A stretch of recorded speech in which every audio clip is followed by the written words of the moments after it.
Hello and welcome to This is Portsmouth. My name is Josh and also joining me in the studio is the lovely Tatty. Thanks, Josh. As always, we'll be shining the spotlight on what makes Portsmouth the city it is today. Stay tuned for what's to come because this is Portsmouth.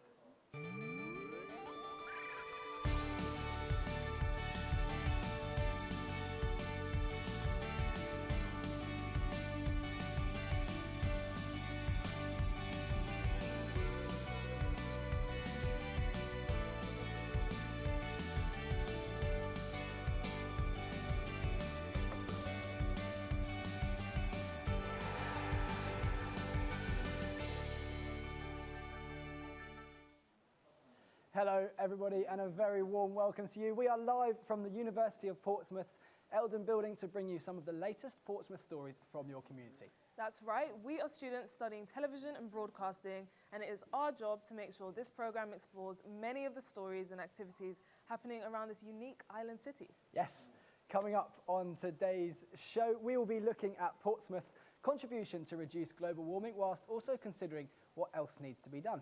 We'll be hearing from a mother from Portsmouth who has changed business direction because of her crafty 3-year-old son.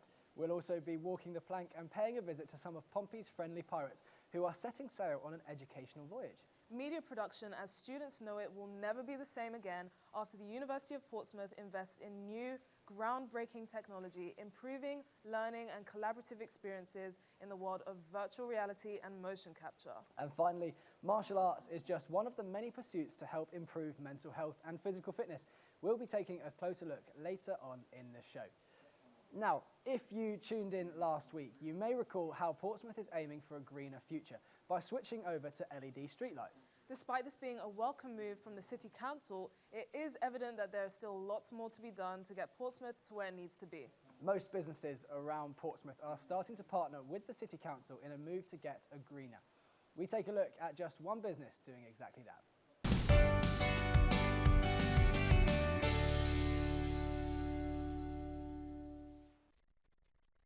It may come as a shock, but Portsmouth City has one of the lowest recycling rates in the UK, coming in at 319th out of 345 local authorities. The city is actually in the bottom 15% of local authorities, and the majority of this waste, around 70%, is burnt at the Viola Run ERF at Copner. So what are the council doing to stop this? So as part of this response, we published a climate emergency strategy. So this outlines the current emissions in Portsmouth, what our biggest emitting sectors are, like transport, and what we need to focus on to get to net zero emissions. So we started collecting food waste a couple of years ago from a small area of Portsmouth, just to see, if it could work. And we've had some really good participation rates and a lot of food waste collected, in the first year. Last September, we decided to extend that food waste collection service, and we will be extending it more again from next September. We found out what the council had to say, but what are Portsmouth residents doing to help? We spoke to one of the founders of the package-free Larder to find out more about the first plastic-free supermarket in Portsmouth. So my name is Connie. I am one of the committee members and founders of the package-free Larder. I'm also one of the managers in the shop as well. We're a non-profit community project. We came together as just general people, volunteers, who really wanted to build a zero-waste shop. So because of that, we decided to opt for fundraising online via crowdfunder, because we didn't have 10 grand in the bank each to have all the setup costs and everything covered. And we decided if we went for a crowdfunder, it would really solidify that it is a community project. It's built by the community and not by bank loans. So we launched it in July 2019. It lasted for 54 days and we raised, our target was £40,000 and it was all or nothing. So if we didn't hit 40,000 within that 54-day span, we weren't going to build the shop, we were just going to refund all the money. And then by some stroke of luck and by the power of the generous people of Portsmouth, we raised £43,765 from 905 donations. As a non-profit, it doesn't mean we don't want profit, it just means that we don't give the profit to shareholders. So what we do is, at the moment, reinvest it back into the shop, so buying more products, keeping the place going, and then what we'll do eventually, if we get to the point where we have exhausted all the products that we can buy and all our big expenses, is we will funnel the money from the package food Larder into our sister organisation called Zero Waste Portsmouth. Zero Waste Portsmouth has been around longer than the package food Larder has, and it's founded by Delphine, who founded the package food Larder as well. And it's a community group of people coming together, sharing stories and tips in workshops and tutorials of how to save waste, so how to compost, how to make your own things, how to mend your own things, how to sew stuff back together, but also important topics that we should know about that are going on in the world of news and politics and stuff like that. And it's just people coming together and sharing their expertise, really. So what we would love to do is focus our whatever profits we get from the package food Larder into Zero Waste Portsmouth, so that we can do more workshops, go into schools and spread the zero waste kind of movement a little bit further amongst the community.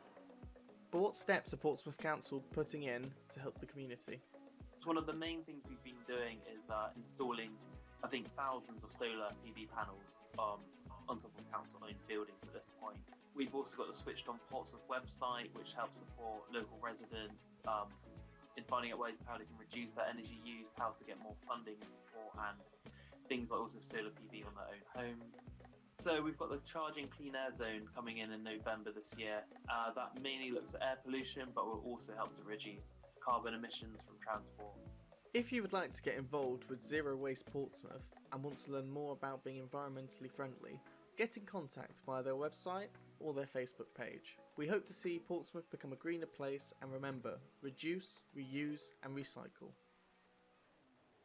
Some interesting stuff there, isn't it? Very interesting. Portsmouth businesses, take note. Yes. Now, one industry which is constantly adapting to become greener is the creative industry, be it media generation or something as straightforward as arts and crafts made from recycled materials. For some people, arts and crafting is considered a hobby, but one mother in Portsmouth has made her lockdown hobby into a successful business venture. With plans to create the first arts and crafts cafe in the city, it will provide families in Portsmouth with a place to relax and also have fun. Her 3-year-old son also sparked the business idea, and I guess he'll now be expecting arts and crafts kits for life. Well, I think that's something he has to take up with his mum.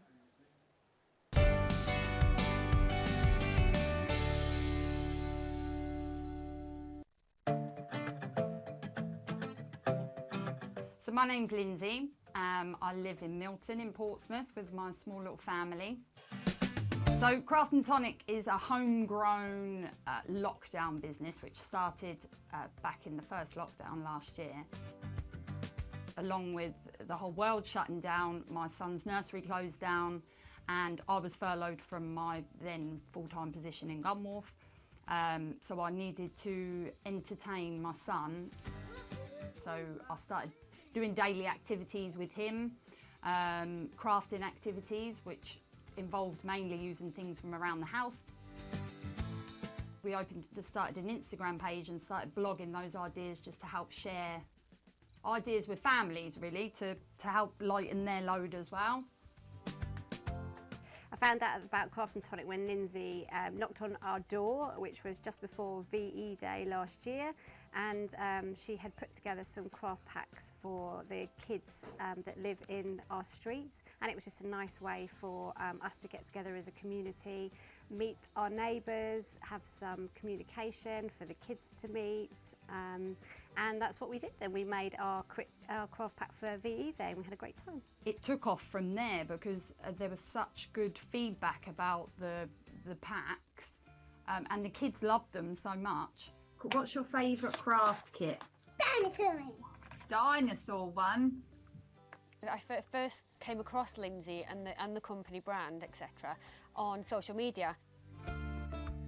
It became really apparent in lockdown that I wanted to try and find something meaningful to kind of do with my 4-year-old that kind of helped her develop. So we started with a Christmas pack, actually. Fun. We decorated some kind of tree decorations, etc. And then, yeah, we just built from there. We started doing numbers, you know, she was putting the letters together to write her own name. And because she was doing it, she was taking a lot of pride in it. Eventually, I would definitely like to have a craft cafe. I know myself, when Rudy was small, it was really difficult to find somewhere to go with him that wasn't soft play, wasn't somewhere where kids are kind of frowned upon to be in, somewhere that he would enjoy and be able to make some things, and I could have a good coffee. There is nowhere like that around, especially not in Portsmouth. So I'd really like to have a place like that. Would be really good to have a place where small businesses could come together within that cafe. A lot of people are trying to kind of push their dreams forward, and I think if we all kind of came together on something, I think that could work really well. I think a craft cafe would be a great addition in Portsmouth. I think it's really lacking somewhere like that for parents to take their children, where they can be creative, they can be relaxed, they can have fun. Having young children, it's difficult. It's difficult to know, one, where to go, and two, are you going to go somewhere that's going to be both fun, educational, safe, relaxed? You know, you want all those things as a mum. It's really great for their creativity and their development. So I like keeping it very family, very small at the moment. Understanding customer needs, children's needs, being able to experiment with different things, being able to hear what people have to say and working with their feedback. Craft and Tonic's going to take over the world.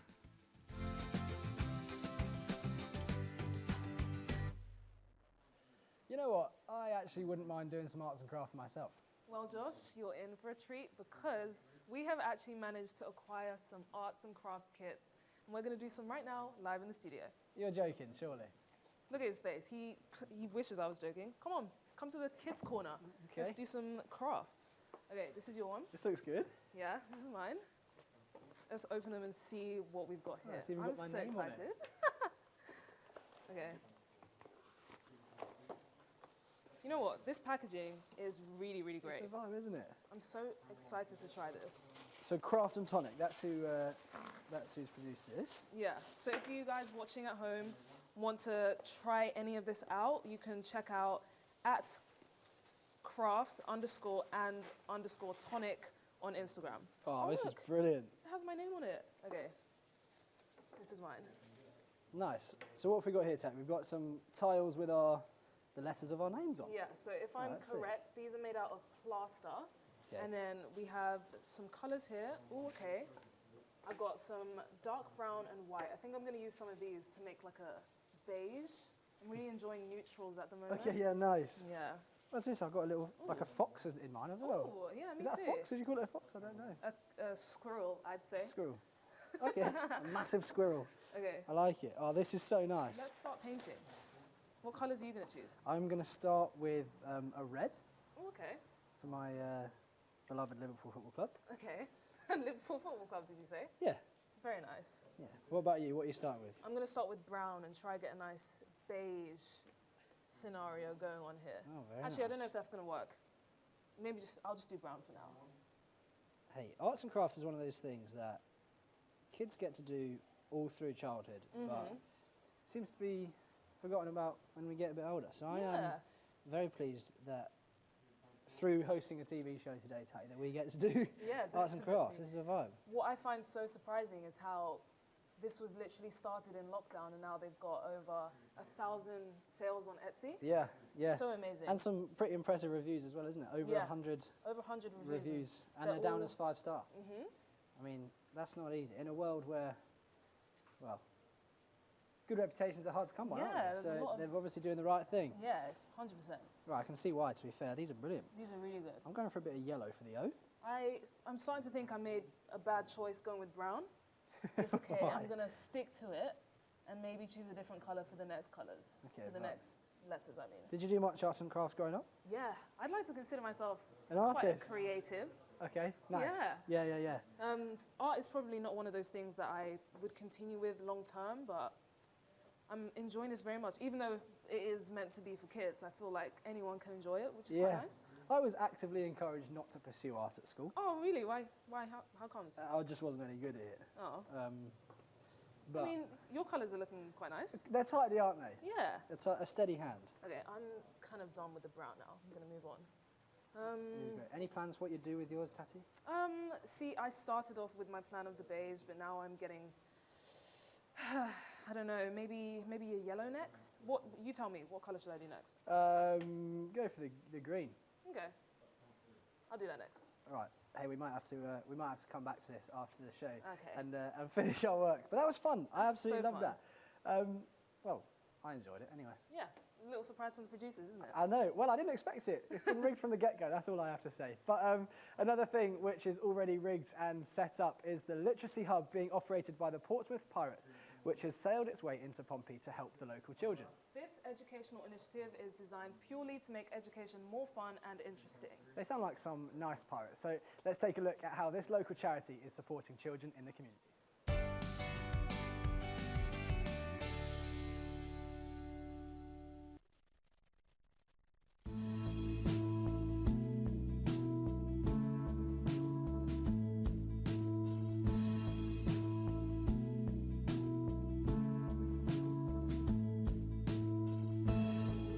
Pompey Pirates is part of a charity called the Literacy Hubs, which was set up by Becca Dean. Becca was a teacher and she started off teaching in London and really quickly noticed how important literacy was and how good skills in literacy can have an impact on people's lives as they leave school. When she moved back to Portsmouth, she decided to do a little bit of work with Portsmouth Council, looking into literacy rates in the city. And some of the things she found was that there was a high level of poverty in certain areas of Portsmouth. So nearly a quarter of all children living in Portsmouth are living below the poverty line. And in some areas that goes up to as high as 44% of children. It's been known for a long time that children who come from lower socioeconomic backgrounds tend to do worse at school in terms of literacy. So they'll start school with vocabularies behind their peers, and they're more likely to leave school without achieving a good number of GCSEs as well. So out of that came the Pompey Pirates to address that problem. So one of the really important things about Pompey Pirates and all of the literacy hubs that we'll be setting up is that we wanted them to feel like a really exciting space to be. From the feedback of lots of focus groups that Becca did during her research for Portsmouth Council, one of the main things that children said that they disliked about interventions that were run in school was that it felt like they were being targeted as behind, they were being taken out of lessons and singled out as there being something wrong. This is a fun space that they get to come to as something extra. It's like a treat that they get to do. And so we've really worked hard to make the space as fun and engaging as possible. And hopefully that helps to spark their imaginations as well for the published projects that they're working on. The aims and objectives of Pompey Pirates and the literacy hubs is that we really want to see a city full of people who have the literacy skills that they need to thrive. We know that it has an impact on future outcomes, whether that's going on to further education or jobs that people might go on to. And so it's really important to make sure that people have the skills that they need. The COVID crisis has obviously had a huge impact on all of the children that have been coming, not just to Pompey Pirates, but across the city. I think that the school closures made accessing lessons quite challenging for some of the students we see. A lot of them didn't have access to internet or devices at home, and so they weren't really able to interact with their schoolmates or engage necessarily in the lessons that were going on. To try and counteract that, we tried to operate a loan system, and we worked in partnership with the council to also ensure that all children had access to internet at home and were able to take part in our sessions. It has had an impact on the gap between the children, and I think it's going to make the work of the Pompey Pirates and the literacy hubs even more important in the coming years. I think our proudest achievement so far has probably been seeing the outcome of the children's projects. So each term they work on a published project. The first term that was creating short stories for a book, which we've had published, and it's available in a local South Sea bookshop, which is Pigeon Books. And then for our second term, they worked really hard on putting together some fantastic speeches for a series of radio shows, and they were broadcast last month on Express FM. The people of Portsmouth can support our project in a number of ways. The first one is obviously spreading the word. The more people that know about what we're doing, the better, and the more people that we're likely to be able to reach. Another way that people can help is to donate to us. We are a registered charity, and if people visit our website, which is www.theliteracyhubs.co.uk, there's a donate button that people can click, so people can go there to give to our fundraising site. The other thing that people can do is get involved and give their time as well. So we're always looking out for extra volunteers to come and help. You don't need to be a qualified teacher. I think a lot of people worry about that before they get involved. You don't even have to have any experience of working with children. The main things for us are that you have a good level of literacy yourself, that you're a confident reader and that you're happy listening to other people read, and that you'd be happy giving advice and feedback to young people who might be struggling. The other things that we're looking out for is people who are friendly, and if you think that you'd have a good relationship or could build a good relationship with children, then that would make you a perfect candidate for us. Why wasn't there a pirate ship when I was at school? I know, surely it means there's going to be like a permanent change in the education system from here. It really should be. I know. But if you wanted to find out more information on the educational adventure, you can do so by going to the Portsmouth Pirates website at www.portsmouthpirates.org. We would love to know your thoughts on many of these aspects featured in today's show. Send us a message at This Is Portsmouth on Facebook or Instagram. But first, if you didn't know, the Eldon building situated here in the heart of Portsmouth is the home to the Faculty of Creative and Cultural Industries, CCI. That's correct. It is the UK's first integrated facility to support innovation in the creative and digital technologies of virtual, augmented and extended realities, which will be opening very soon. Let's step into virtual reality and have a sneak peek at what's in store.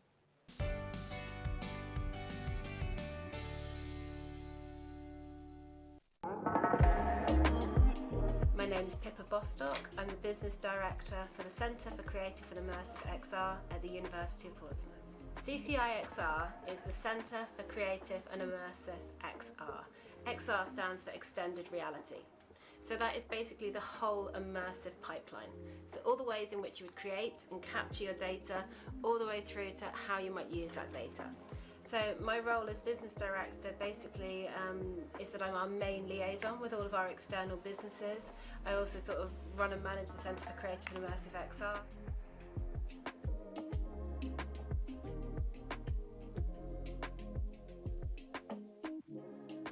So let me talk you through some of the labs that we're going to have within the CCIXR Centre. So first of all, you've got the Motion Capture Lab. Now, although we already have motion capture at the university, this is a brand new facility, purpose-built. It'll have a lot more soundproofing, the latest motion capture cameras. We work with Vicon, who are leading the way in motion capture cameras. So that brand new motion capture studio will be next to a cutting-edge photogrammetry studio. So that enables us to put an object in the middle of those cameras. You fire all the cameras simultaneously and you have an instant 3D model. We're also bringing in a lot of scanning technology, Larder scanning technology, as well as different types of creaform scanners, which enable you to get fine detail. They're accurate to 0.1 of a millimetre, so you're getting new motion capture facilities, volumetric capture facilities, photogrammetry, and a whole other host of technology. We have strong expertise in creative technologies, in the practical technical aspects of using that to make amazing projects. CCIXR is a £6.4 million project, and is funded by Solent Local Enterprise Partnership, Solent LEP, in partnership with HM Government. Unique facility. It's a reason to draw people to Portsmouth. It's a reason to attract businesses to come and work with us here at the university, and also it is a one-off facility. There isn't another one like this in the UK. So if you're a smaller company and you want to know how it can benefit you, this facility is designed to actually help you lower that barrier to entry and to enable you to see the possibilities. We've had so much support from our industry partners, everyone from the NHS through to the Royal Navy, through to the Royal Shakespeare Company, really across all sectors, and that's what makes it so exciting, because that's when the magic happens. When you put together technology that's traditionally used perhaps in defence with technology that's traditionally used on a theatre stage, that's when you get some really unique and exciting work, and that's when you get that hair-tingling moment and you know you're onto something magical. I've worked on a number of very large multi-million-pound projects before with things like the Royal Shakespeare Company and other universities I've worked at previously, but this is unique. think my biggest hope for this project is actually to enable so many different businesses to come in and to see the power of this technology, to understand what it can do for them, to understand the benefits of immersive technology, but also to understand the art of the possible and to see how it could apply to them. So we want it to be a demonstrator facility, a showcase facility, and just to get all the different sectors nationally, internationally, but locally as well involved. There's so many different things we're looking forward to actually having up and running. I mean, there's amazing, incredible technology being delivered at the moment on an almost weekly basis. The centre will be open in October 2021. What really excites me is what our students are going to do with it, because I can't wait. You all push the technology, that's the point, that's the wonder of being in a university, and I can't wait to see what you're all going to come up with next. Of course, we have lots of other exciting projects lined up, but unfortunately I can't reveal too much more at the moment because they're not at a stage where we can reveal too much more. All I can say is watch this space. It's going to be an exciting few years.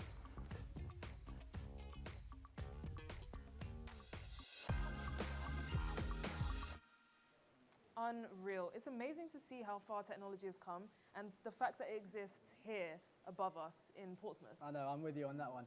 It's a move by the university that will no doubt place Portsmouth on the radar when it comes to digital production. Definitely an investment worthwhile when you put it like that. 100%, 100%. A lot to look forward to. Now, as you may know though, over the course of this pandemic so far, mental health and well-being has never been more important.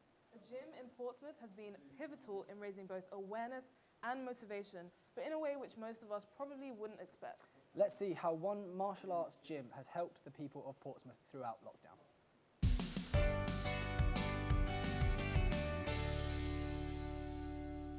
My name's Charlie Rello-Weeder. I study sport and exercise science at the University of Portsmouth. I started doing fitness because it just makes me feel good, keeps me in shape, keeps me healthy, and just gives me that kind of confidence boost that I need. So if I didn't have sport or a means to keep fit in my life, I'd definitely struggle. I struggled during the lockdown because I missed my team sports. We haven't been allowed to do the likes of football or handball or anything like that because of the legislation. Even just as simple as going to the gym, it's such a big thing because it breaks up the time of your day, it's routine, it makes you feel better physically, it just gives you a real lift mentally. Gym One is a fitness and martial arts based gym in Portsmouth. We host classes in all types of different martial arts from age 4 all the way up to any age really. So basically you can come down and you do a solo workout. You'll get given a sheet or like a lesson plan that you can follow by yourself, and then the coach is on hand to answer any questions or give any advice. So if any goals that you want to, we can sort of help you here and everything. So being involved in sport, generally speaking, as a sports science student, I'm involved in the behind the scenes as well as participating, and I've worked in terms of coaching and kind of that trainer role. All of that encompasses, you kind of see the effect that sport has on people's lives. You see the benefits, the social aspects, the physical aspects, what it can do for people's mental health. Last July, when we were or the lockdown was easing, outdoor gyms were allowed. So what we did, we set up a little marquee, rain or shine, and members could book on and ask us what equipment they needed, and we take it outside for them. So it was bars, dumbbells, kettlebells, whatever they needed. We even got the rower down just for that month period before we could actually get everyone inside again, just to get everyone motivated and excited for returning. So the initiative by Gym One was great because lots of people don't have access to a home gym, or they don't have the equipment that they need to keep fit or to do the exercises that they usually would when they have access to the gym. So being able to give that equipment to the community is a huge boost. It's been a really rough year. We've obviously been open and closed sort of 3 or 4 times, but what we sort of aim to do is to make sure we supported our members. So we did online classes, we did virtual sessions, we've done outdoor sessions and created the outdoor gym last July. And now we're just making sure everyone gets back into the fitness before classes return on the 17th. So one of the things I think the Gym One initiative is really great for is there's kind of research that suggests that there's a transactional model of stress on athletes, but you can broaden that to anyone. And one of the big things there is that when the demands of an activity outweigh the rewards or the resources available, people very quickly lose motivation or very quickly collapse under that pressure. So it's a small example, but having them give access to gym equipment and kind of the needs that people need to fulfill their fitness goals is a huge thing, because people don't necessarily have the financial capacity to build their own home gym or to get those equipment, and equally, even if they can, they don't know where to start, they don't know which bits of kit to get what to do. So being able to have access to your personal trainers in this tough time, for them to suggest or give you the equipment that they think you'll need to fulfill those workouts is such a huge thing, because it then balances out that level between the demands of the activity and the resources that people have available to themselves. And as soon as you start to level those out, the efficacy and the general productivity of the activity goes way up, because people feel comfortable in what they're doing. So doing sport is a big part of my life. It's a huge impact on my life socially. I do a lot of team sports, so coming together with the whole team and doing everything not only is like good in terms of my fitness and my skill development, but it also gives me that kind of social aspect. Plans for the future is just to get more involved with the community. We started last year before the pandemic getting involved in schools and outreach, offering free sessions for them and doing assemblies on mental health and fitness. So yeah, just get a bit more involved with the local Portsmouth community. Wow, it's so nice to see everyone in Portsmouth coming together in times of need. Yeah, it definitely is. Certainly nice to see how gyms have helped the people of Portsmouth as well. This week also happens to be Mental Health Awareness Week, and joining us now to discuss the importance of mental health is Portsmouth University's FMC Wellbeing Lead, Claire Perry. Thank you so much, Claire, for joining us this morning. It's so great to have you with us. We thought we'd just ask you a few questions about your role and about Mental Health Awareness Week. Sure. So just to start with, tell us about Mental Health Awareness Week. Why is it important? What's the purpose of it? Well, the charity Mind came up with the week. In fact, it's over 2 weeks, which I'm not quite sure how they've managed that. But it's about talking. It's the most important thing about mental health is to get people talking. So anything that's going to make people think a bit more about it and reach out and ask people for help is got to be important. Yeah. So could you tell us a bit about your job? Like, how long have you been working here at the university? I've been at the university for about 6 years now, but I've only been doing this role as part of my teaching role as well for the last year. I'm not a qualified mental health person, I need to make that quite clear. It's the fact that I've had 20 odd years experience of working with young people, so nothing really shocks me. I see myself as a sort of first port of call for students. If they have more intense things going on, then obviously we've got central wellbeing where it's full of lots and lots of services that can help people. Amazing. And this year that we've just come out of, it brought up a load of things that are new and different and difficult. So what would you suggest people do if they are struggling? Ask for help. Ask to speak to somebody. I always tell my students that they will feel better at the end of a conversation with me than they will at the beginning, because apart from anything else, they've actually told somebody else and somebody else has taken them seriously. I think there's definitely been a problem this year of people going, well, everyone's in the same boat, so why should how I feel matter? Well, actually everybody, how everyone feels is valid, and I think to have that validity to it. But yes, I mean, I can't imagine being a young person this year. It's just been such a nightmare for all of you. Yeah. What do you think it is in particular that makes this such a stressful time for students? I think it's twofold. Not being very organised. And so I think there is always part of a stress which actually is, it's normal. You know, I mean, coming on this show here, when the countdown happens, I said, oh my God, my heart's going up. It's a normal stress to feel, and that actually helps you to sort of push on. I think it's about dealing with it and having the tools to deal with it. Breaking your work down into manageable portions, making sure you're eating well. I like the fact there was a bit about exercise, get out, go for a walk along the seafront, all really important things to help you. Yeah, amazing. And obviously, for the university to have its own wellbeing department almost, what is the process or the support that a student would go through if they came to you for help? Okay, so if they came to me for help at the moment, I would set up an online meeting with them and have a chat with them. If it was something that I could talk through with them, things like stress tools that I've just talked about, then that's great, and we'd probably keep checking in with each other. If they have something that I feel I'm not qualified to help with, then we can refer them on, or they can refer themselves to the wellbeing service, and then they've got counselling, they've got apps, they've got online, they do telephone calls. Obviously, when we can, they're going to be in person as well, and they have all sorts of different tools and things at their fingertips. And then, of course, there's the doctors as well. We have got something in Portsmouth called Talking Change, which people can self-refer to, and that is more kind of talking therapies like CBT and things like that. So do you have any advice for people who maybe need to support their friends or their family during this time? Listen, I would say. Listen to them. Let them know that you're hearing them. And yeah, just listen to what they have to say. Make them a nice meal. When you can, from Monday, give them a hug. But I think that's the main thing, is people are frightened that what they're feeling isn't valid. And I think giving people that validity is a really big step towards helping them. Yeah, amazing. Thank you so much. Well, you said that people feel better after a conversation with you, Claire, and it's absolutely true. Thanks so much for joining us this morning. That does conclude our show for this week, but rest assured we'll be back soon in the Eldon Hub from 12 p.m. And if you enjoyed today's show, you can watch this episode via the CCI TV YouTube channel. Just search CCI TV channel, where you'll find many of our other previous shows. Please message us with your thoughts, potential items, or any stories on either Facebook or Instagram. You can find us via the handle at This Is Portsmouth. And you never know, your comment might even make its way into the next show. Oh, you're tempting me now, Tatty. I might just do it. You should. But jokes aside, it is a great way to interact with us, as well as to stay up to date with the show. And you can contact us by emailing tisp@port.ac.uk.